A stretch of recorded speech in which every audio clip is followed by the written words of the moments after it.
Of Reclamation. My name is Rob Manning, and I am the Director of Communications, and I'm honored to be your MC today. We're going to go through a short reset, and then we'll bring the next panel up. Okay. Well, it is my pleasure to introduce our next dialogue, moderated by Reclamation's Deputy Commissioner for Operations, David Palumbo.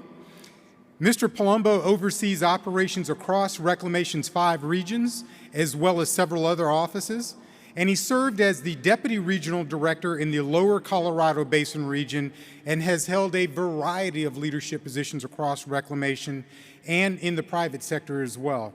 He is known throughout the basin for working collaboratively to establish ironclad partnerships. Please welcome Deputy Commissioner David Palumbo. I'd also like to welcome to the stage Commissioner Hiner, Consul Julian Escutia, and Engineer Rascon of CRWUA. Please join us up on stage. Thank you.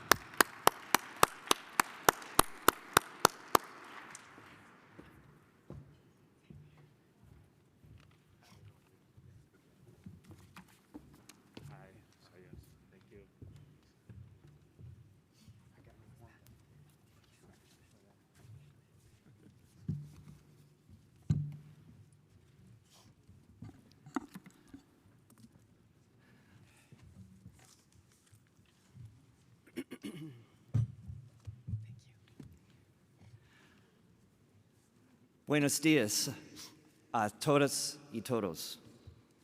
Good morning, it's great to be with you all. In addition to the agreements already in place, including Minute 323, the U.S. and Mexico, through the Department of the Interior, Reclamation, the U.S.-Mexican sections of the International Boundary and Water Commission, are cooperating to create and adopt measures to address the unprecedented circumstances facing the Colorado River system. Reclamation's cooperation with Mexico dates back over 100 years, and I know it will continue into the future. Our partnership is strong and resolute.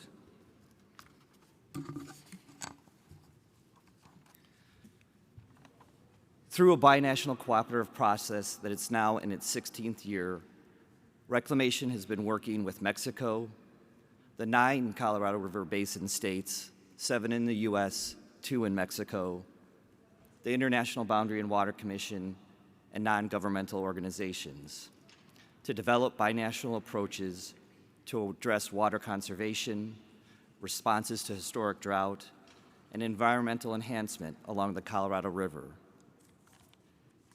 These entities should be very proud of those accomplishments, and we must ensure that the collaborative, transparent, and honest approaches endure, and the on-the-ground activities and projects, both infrastructure and environmental, continue well into the future.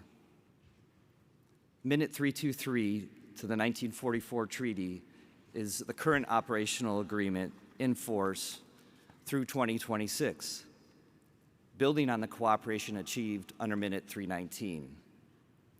This agreement established a new binational water scarcity plan whereby additional water savings are implemented by the United States and Mexico when Lake Mead reaches certain critical elevation conditions.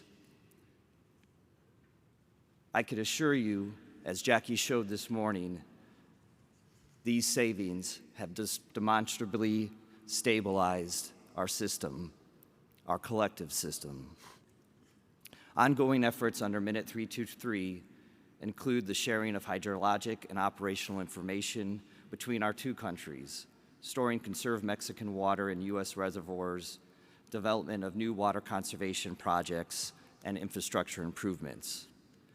For nearly 2 decades, the Department and Reclamation have worked with our basin partners to develop additional water management tools to offset the impacts of pervasive drought, climate change, and aridification.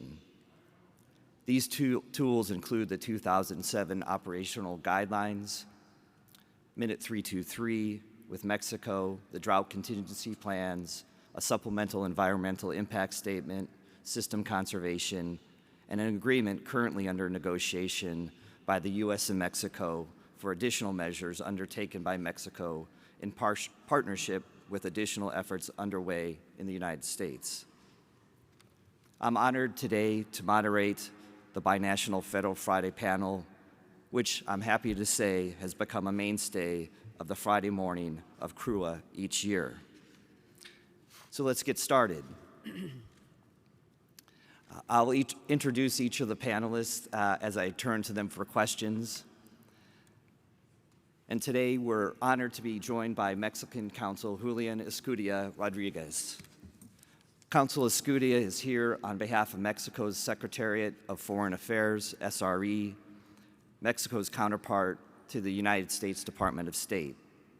SRE is an important partner on all of our Colorado River efforts, as SRE is responsible for reviewing and approving binational agreements developed by the International Boundary and Water Commission. Welcome. Thank you. Consul Escutia, we welcome you and appreciate you being here. I'd first like to ask if you could give us a sense of how SRE views the cooperative partnership on the Colorado River and how Mexico views these efforts fit within the larger U.S.-Mexico bilateral relationship in the region. Thanks very much for the kind invitation and the kind introduction. Good morning, Commissioner Giner, colleague, Engineer Rascon. Buenos días a todos. Thanks for being here after a long conference, and it's Friday, and I guess many of you just want to go home and rest. But I really appreciate that you are here and you are engaged in this very important issue. For the, I say ministry, but the Secretariat of Foreign Affairs of Mexico, cooperation is a key component of all actions around the Colorado River. We share a very long border, and we share many natural resources, and the Colorado River is a fundamental resource for our countries. And we believe that cooperation is the only way to go forward. In the past, conflict has shown that it's been harmful. It doesn't help anyone on either side of the border. So our commitment is to cooperation. The negotiations and the agreements that we have reached for the Colorado River really show a model to be put in other systems. It has shown effective to tackle big issues, big challenges, such as drought,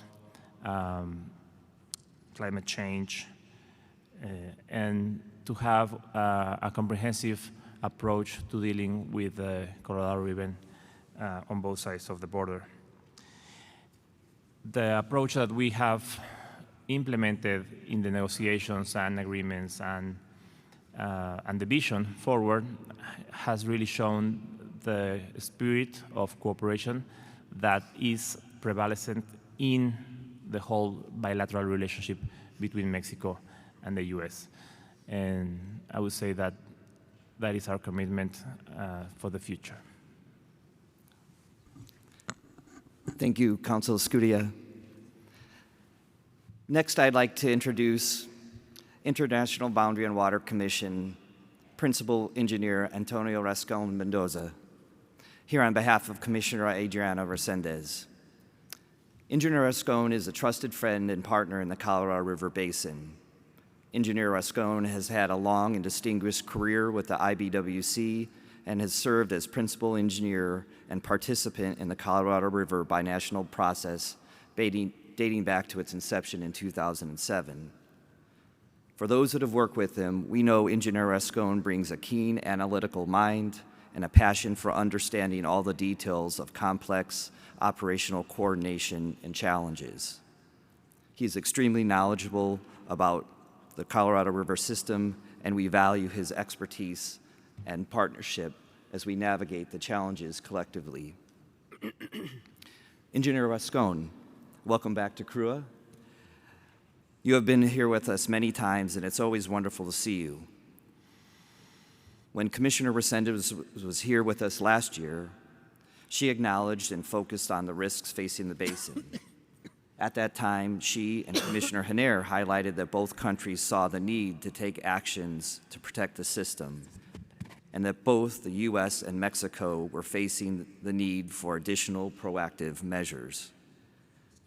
What can you tell us about the progress between the U.S. and Mexico during 2023? And what expectations do you have for additional binational agreements? Thank you very much for the opportunity to participate in this session. On behalf of the Commissioner Resendez, she was called to Mexico City to address an urgent matter regarding the Rio Grande. Now, regarding your question, I want to mention that since the negotiations of IBWC Minute 323 signed on September 2017, it was clear to the Minute negotiation group that the reductions established in Minute 319 were not enough to destabilize the system. The models indicated that water levels in reservoirs of the system will continue to drop if additional reductions were not taken. Based on that information, the agreement was to apply recoverable water savings when Lake Mead water elevation is at 1090 feet or below. These savings were applied in 2020 and 2021, but the water levels in the main reservoirs continued to drop, and projections indicated decreasing Lake Mead elevations. For that reason, in October 2021, the two countries agreed to establish a work group to engage in consultations and proactive measures that could be undertaken to address this challenge. This group held its first meeting in December 2021 and continued to meet monthly. This group identified several proactive measures and to conserve water, like fallowing, drip irrigation, canal lining, effluent reuse, among others. Some of these measures were immediately implemented. Others will take a longer time. Despite the different actions undertaken in both countries to conserve water, the storage in the system continued to decrease. In 2022, reductions were applied for the first time to the users of the lower basin in the United States and Mexico. In Lake Mead, the 24-month study forecasted water levels to fall below the 1045 feet. This low level triggered the binational discussions in the framework of Minute 323. A binational group was established by the IBWC to discuss actions that could be adopted, recognizing that it could be necessary to increase the reductions in both countries. This group was identified as the Binational Emergency Response Group.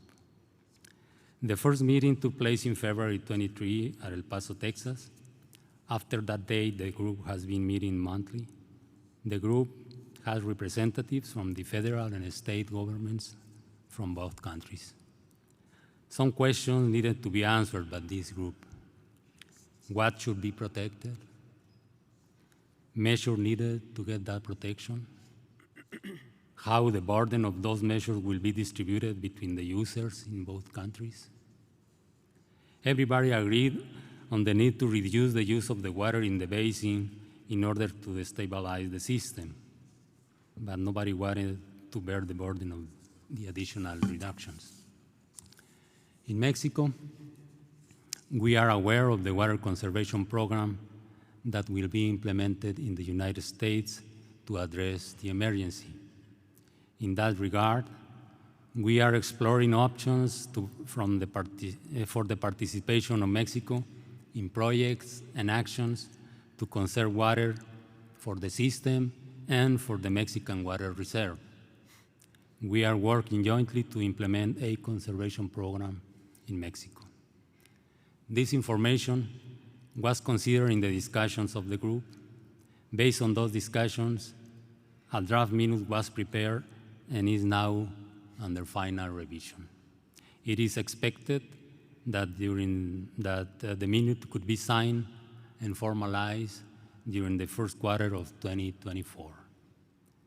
It will be a minute focused on water conservation and investment during the period 2023 to 2026 to stabilize the system. Once this minute is signed, we need to start the binational negotiations regarding the guidelines that will be applied for the operation of the Colorado River system after 2026. I'm sure that many of the lessons learned through the negotiation of Minute 319 and Minute 323 will be very useful in the negotiation of a post-2026 operation criteria. Thank you, Engineer Rascon. That is absolutely positive news on progress. Next, I would like to introduce again to our audience U.S. International Boundary and Water Commissioner Dr. Maria-Elena Giner. Dr. Giner is the second woman and first Latina to hold this post. She is a great friend and strong partner. Commissioner Giner has spent her career working to improve the environment across the U.S.-Mexico border and bring greater equity and focus on the needs of the border region. Her passion, interests, and dedication are persistent and a guiding force, and is an incredible partner and strong supporter of water management initiatives. Dr. Giner, as we all know, partnership on the Colorado River has been demonstrated over the years. But the Colorado River Basin is only one area along the border. Given the broad geographic scope and the extensive responsibilities of the IBWC, are there approaches in this basin that you think could lead to progress in other areas you oversee? And are there areas here that you believe could be improved and enhanced based on the approaches you've seen work in other areas of your responsibility? Thank you for the invitation. Consul General Escutia, Ingeniero Rascon. It's really an honor to be here today. And one of the things that I've learned in the 2.5 years that I've been here at the IBWC is that we're really lucky to have an organization like the International Boundary and Water Commission. Around the world, there are hundreds of transboundary watersheds. And this is the only nation or region that has an organization like this that is able to use a tool like the minute process. And we heard a lot about minutes in these last few days. I was really impressed by how much discussion there were on the minutes. The minutes are the binding agreements between the United States and Mexico on negotiating points that we want to add to our 1944 Water Treaty. Now, as you all know, the 1944 Water Treaty actually includes multiple watersheds. It includes the Tijuana River, it includes the Colorado River, and it includes the Rio Grande River, which is actually 2 separate watersheds as well. And these are seen as separate agreements impacting separate entities. And one of the things that we learned, because right now we are doing a similar negotiation on the Rio Grande like we're doing on the Colorado River, is that last year we contracted a firm to come and do a study on lessons learned on the Colorado River because we wanted to apply those lessons learned on the Rio Grande. And there was one of the things that I feel that really was overarching as a lesson learned with regards to the Colorado River that could be applied to other basins is the trust building and the transparency and information, the role of science. More recently, Commissioner Resendiz and I, who was like Ingeniero Rascon said, was unable to be here because of a negotiation that we're doing on the Rio Grande right now. she and I had the opportunity to present at the Mekong River Commission. They had a sister with the Mississippi River Commission, their sister organizations. And they were really shocked at all of the tools and the collaboration that we have. And we have 329 minutes, right? So those are 329 agreements that were done post-1944 water treaty. But all of them involve FaceTime, they all involve bringing in stakeholders, they all involve building trust and collaboration through science. And one of the things that also was really important that was highlighted as part of this study, which is available on our website, it's called the Rio Grande White Paper, a Compendium of Ideas, is that the NGOs play a really important role in building that trust. NGOs are the boots on the ground. They know the users. They are trusted by the users. And they have also access to other relationships that could be really useful. Conferences like this, CRWUA, is also really important in that trust building. And we just did a similar one in Texas for the first time, a binational Rio Grande symposium, again, so that we could bring those stakeholders together to have that open dialogue. And then, of course, the framework, within the minutes, we have work groups. And these work groups have different tasks. They have their salinity, there's desalination, there's a projects work group. And those work groups really are an opportunity for stakeholders to have a seat at the table and be able to be creative. We call it riffing. You know, you start riffing and you start thinking of creative ideas as to how you can advance bringing a solution to what could be a problem. And Commissioner Resendiz and I always talk about, you know, your loss cannot be my gain, and my gain cannot be your loss. And so definitely growing the pie and looking at opportunities to grow that pie is how we are able to grow the region collaboratively. Thank you, Commissioner. As I continue on with the questions, I'm going to work backwards, so we're going to stick with Commissioner Henare. And so I'm going to go to my next question.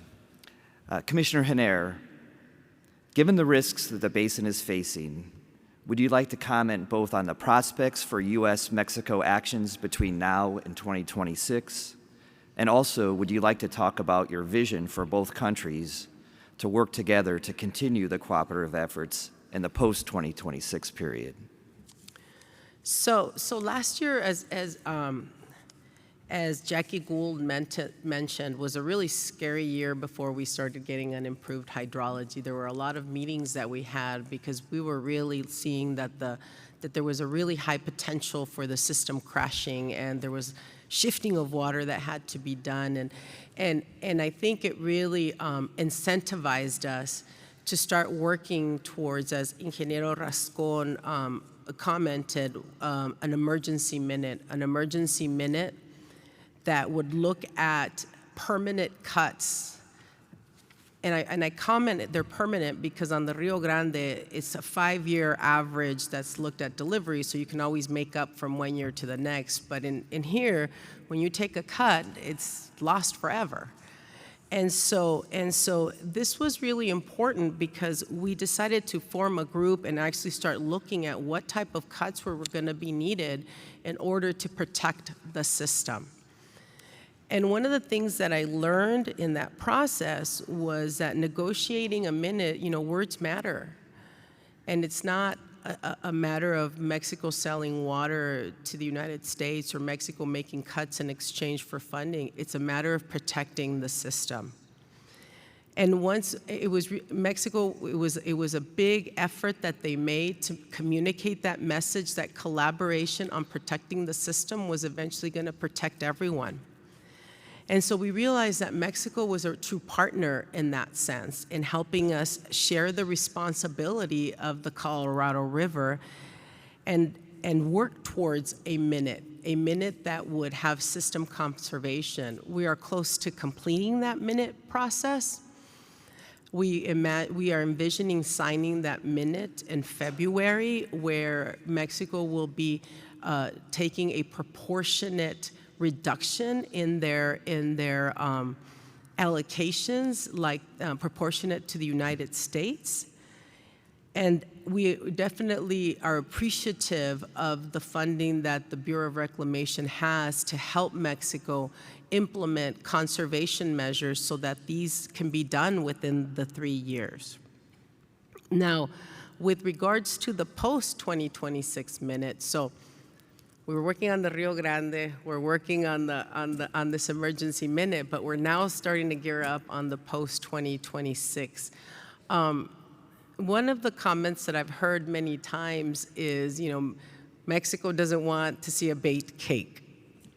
But I think Mexico wants to know what the ingredients are before we even think about mixing them together, right? And so the post-2026 process is going to be something that we're going to have to start almost immediately after signing this minute. And we have a hydrology work group that is really key in this process because, again, without the science and the transparency, we wouldn't be able to advance. And I really do want to recognize the work of that group and the collaboration that exists amongst the two countries that will lead to a successful minute, I believe.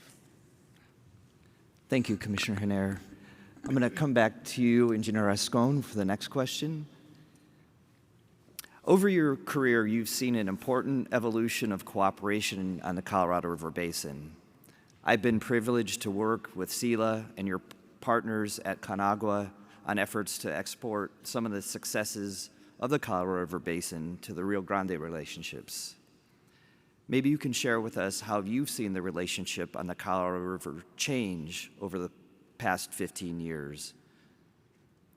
What you think were the keys to the successful partnership in the basin, and lastly, what things have surprised you about the U.S.-Mexico relationship over this time period?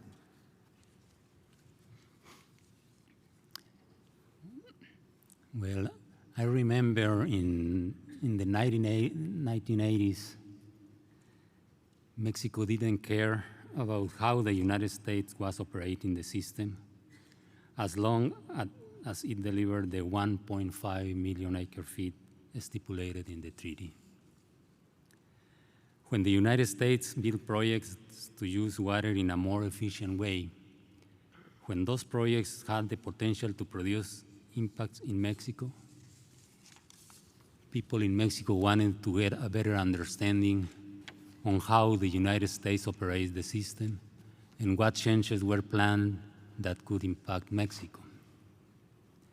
During the last part of the 1990s and the first part of the 20,000 decades, the relationship in the Colorado River Basin was one of conflict, mainly because of the United States project to line the All-American Canal in California next to the Mexican border.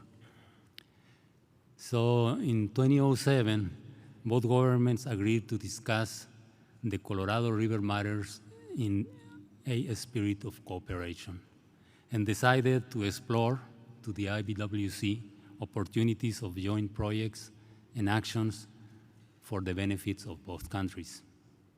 The implementation of that cooperation process started immediately, but in 2008, both IBWC commissioners died in an airplane accident.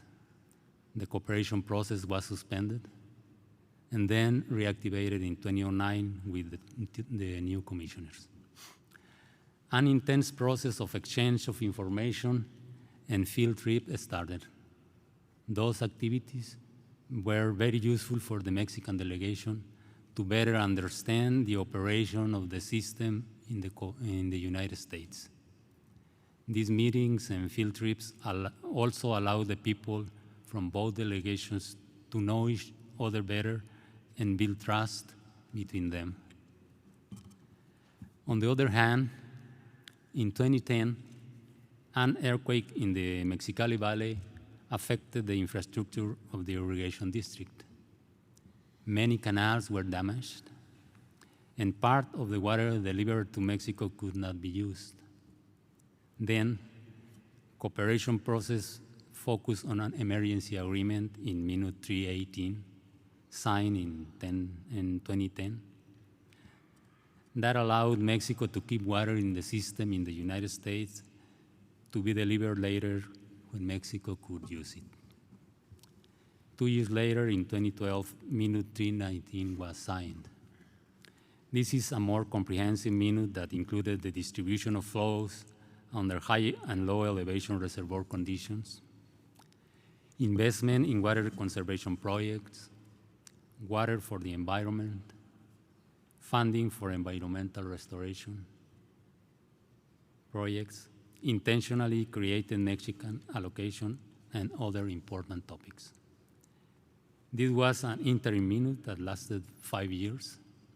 In September 27, minute 323 was signed and will be in effect until 2026. Accordingly, the international relationship in the Colorado River changed from one of conflict to one of cooperation. The exchange of information, the human interaction, and the willingness in both delegations to reach an agreement beneficial to the two countries build the trust that was needed for a successful negotiation. The leadership of the three commissioners was very important in this process. Now, the surprises. I think the trust that was built was a big surprise. Usually, the Mexicans are very skeptic about any U.S. proposals. But in this process, we could discuss very openly the viewpoints of both delegations and understand the reason behind the proposals. Another surprise was that a natural phenomenon, like an earthquake, was critical to resolve many of the most difficult topics that were under discussion. Thank you, Engineer Rascon. Our final question, Consul Escutia. Mexico and the United States are making an important milestone in our relationship, celebrating 200 years of diplomatic relations between our countries. From your perspective at SRE, what do you see as some of the most important and successful collaborative efforts between our countries? Thank you. On December 12th, so this past Tuesday, our bilateral relationship turned 201 years old. And sometimes I believe that we take each other for granted. Many times, Americans and Mexicans start thinking about trade and investment and tourism with China, Japan, and Europe, and that's fine. But what about your neighbor?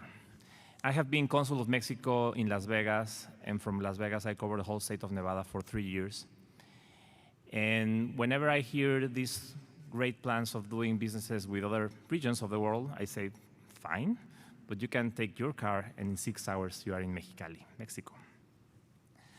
I also share thoughts around our bilateral relationship and not taking it for granted, because in these 201 years, we have gone through a lot, and both my colleagues and panelists here have emphasized the word trust. In these 200 years, there were wars, there was loss of territory.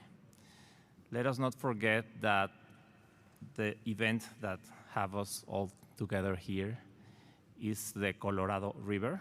Colorado is a word in Spanish. We are in Las Vegas, Nevada, 2 words in Spanish. For around 40 years, this land was Mexico independent. So this comment is only to show you and remind you that we should not take each other for granted. We are neighbors, we are friends. In many ways, we are allies and family.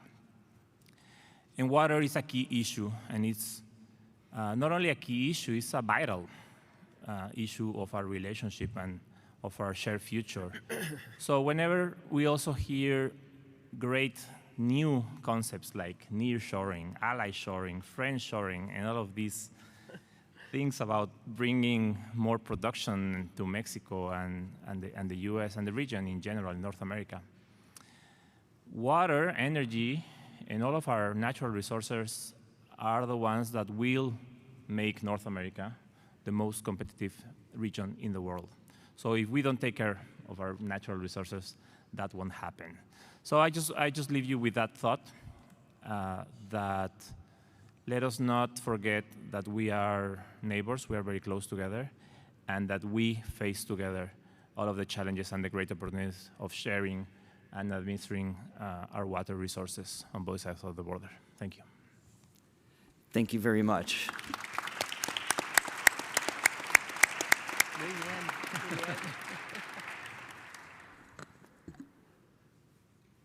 As we close out, I just want to underscore the value of our binational relationship. It's mutually beneficial, and it's truly bilateral. We have hydrologic, quality and quantity challenges. We have environmental challenges. We have infrastructure challenges on both sides of the border. And the only way we're going to get through it successfully is to do so together and in cooperation. So with that, I'd like to ask you to give another round of applause for our panelists.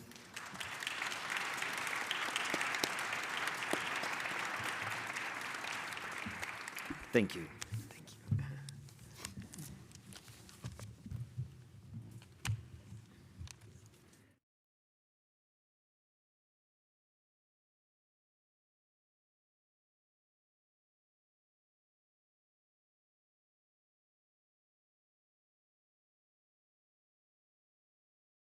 A round of applause for that great dialogue.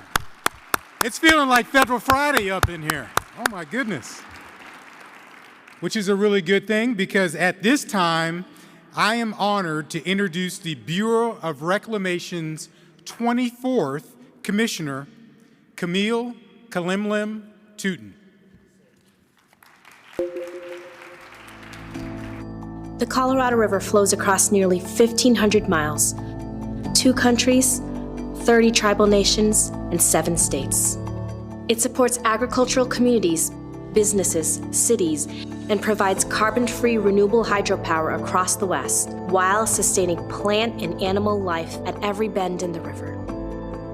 As a Westerner whose family calls the lower basin home, I know the importance of the mighty Colorado River and what makes it so unique. Due to climate change, we are seeing the lowest water levels across the Colorado River basin, the worst mega drought in 1,200 years.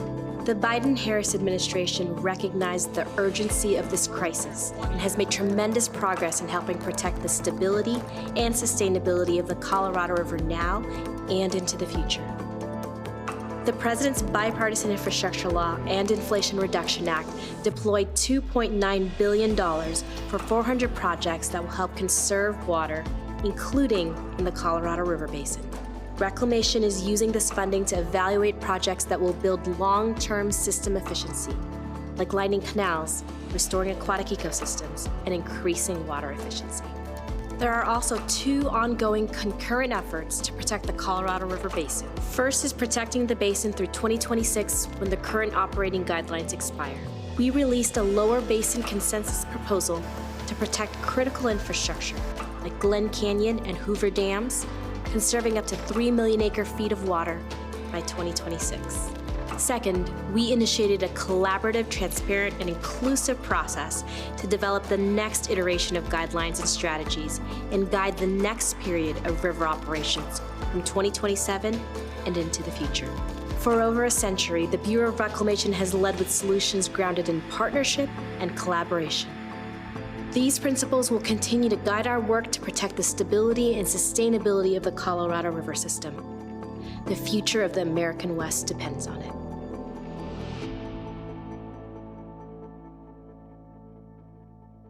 And we're not done yet.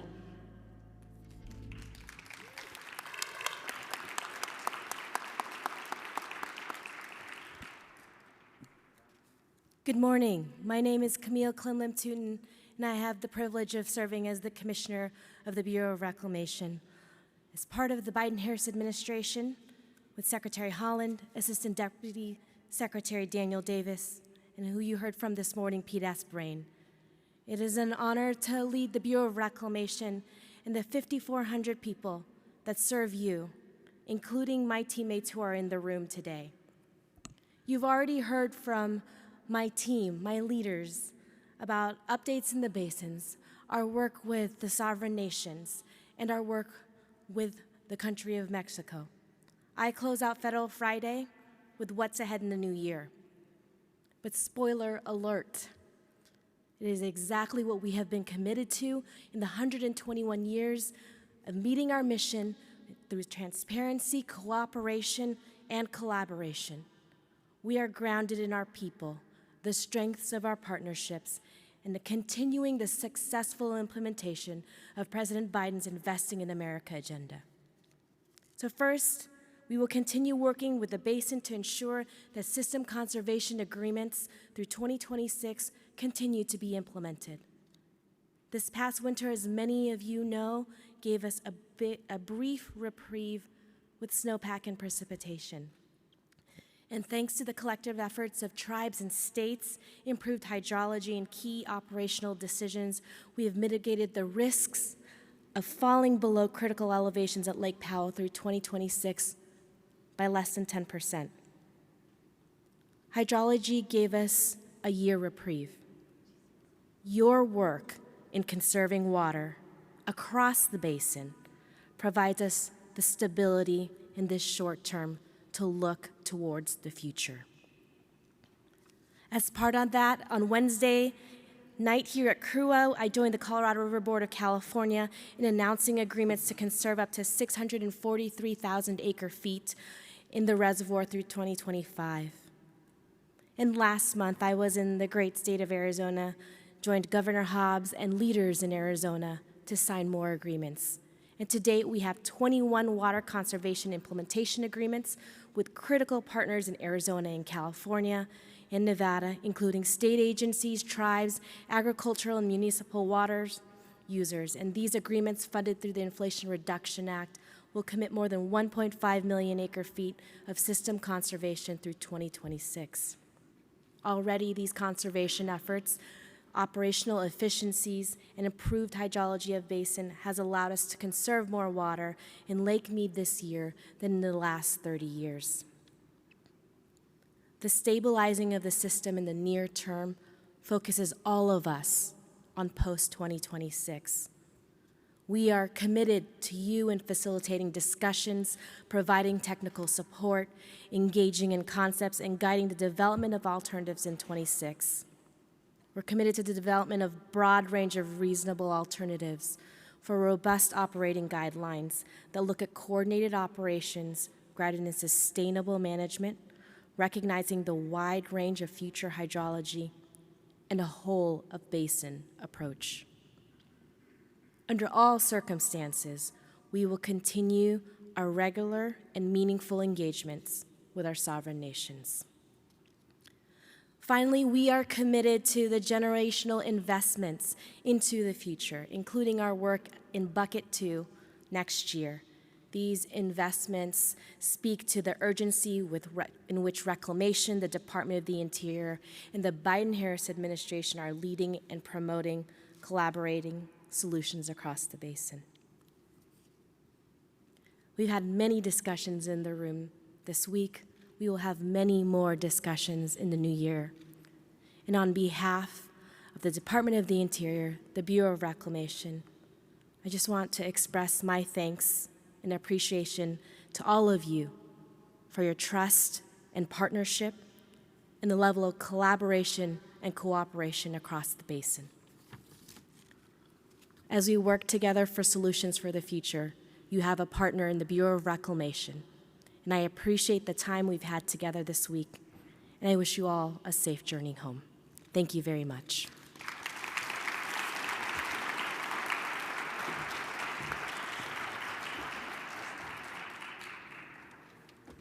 All right, thank you, Commissioner Touton. Let's give her another round of applause. And thanks to all of you for supporting Federal Friday. We appreciate the great dialogue and your partnership as we all work towards one goal, and that is to bring every tool every resource to bear to protect the stability and the sustainability of the Colorado River system. So we look forward to seeing you next year, and I leave you with a quote from Commissioner Touton that expertly captures our historic collaboration and our ironclad partnerships. We are all united in our efforts to protect the river, now and into the future. Together, we know that successful protection of the Colorado River isn't just for the West, it is imperative for our entire country. Thank you, ladies and gentlemen. Happy holidays to you. Thank you.